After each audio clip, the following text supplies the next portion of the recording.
22 अप्रैल 2025, पहलगाम, कश्मीर। वो एक खूबसूरत दोपहर थी जहां पहाड़ों की गोद में बैठे पर्यटक अपनी छुट्टियां बिता रहे थे, हंस रहे थे, तस्वीरें खिंचवा रहे थे।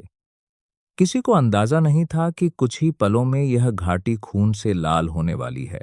अचानक हथियारबंद आतंकवादियों का एक दल वहां पहुंचा। उन्होंने लोगों को रोका, उनसे उनका धर्म पूछा और जो हिंदू थे उन्हें गोली मार दी। 26 निर्दोष पर्यटक उस दिन शहीद हुए।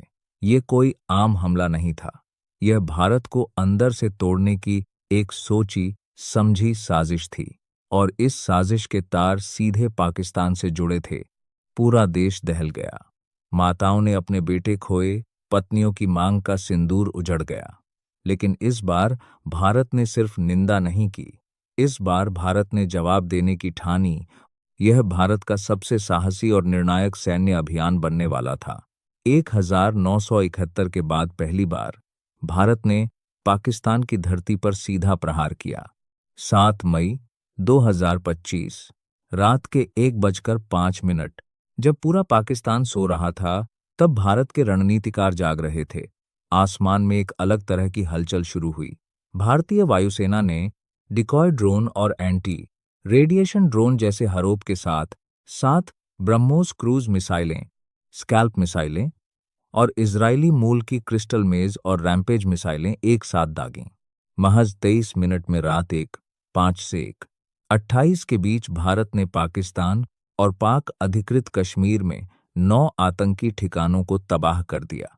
इनमें लश्कर ए तैयबा और जैश ए मोहम्मद के मुख्यालय भी शामिल थे।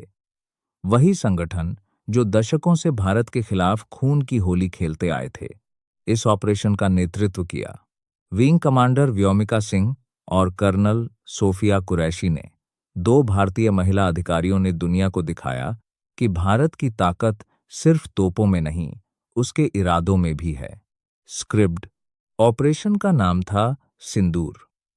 वो सिंदूर जो उन विधवाओं की मांग से मिट गया था। आज उसी सिंदूर के नाम पर भारत ने अपना जवाब लिखा, आग और इस्पात से। भारत ने पहली प्रेस ब्रीफिंग में स्पष्ट किया, यह जवाब सटीक, संयमित और गैर उकसावे वाला था।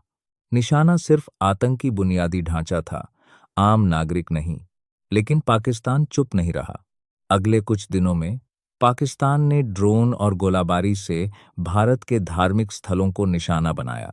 जम्मू का शंभू मंदिर, पुंछ का गुरुद्वारा और ईसाई कॉन्वेंट। ये हमले इत्तेफाक नहीं थे, ये भारत की एकता को तोड़ने की कोशिश थी। लेकिन भारत की S-400 वायु रक्षा प्रणाली हर ड्रोन को आसमान में ही नष्ट करती रही। 88 घंटे चला यह संघर्ष। भारत के जवान, भारत के रणनीतिकार और भारत की तकनीक तीनों ने मिलकर दुश्मन को घुटनों पर ला दिया। 10 मई 2025 को शाम 5 बजे पाकिस्तान के DGMO ने खुद भारत के DGMO को फोन किया और युद्ध विराम की मांग की।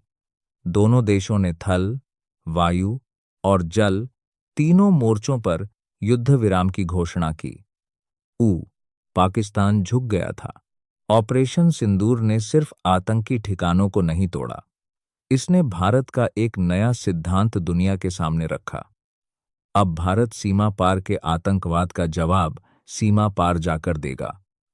बेसिक, यह केवल एक सैन्य ऑपरेशन नहीं था, यह उन 26 परिवारों के आंसुओं का जवाब था। यह उन माँओं का जवाब था जिनके बेटे घर नहीं लौटे। यह उस सिंदूर का जवाब था जो किसी की मांग से हमेशा के लिए मिटा दिया गया था। भारत ने दुनिया को बता दिया, हमारा सब्र की भी एक सीमा होती है, और जब वो सीमा टूटती है तो इतिहास लिखा जाता है। ऑपरेशन सिंदूर, एक नाम, एक इरादा, एक संदेश।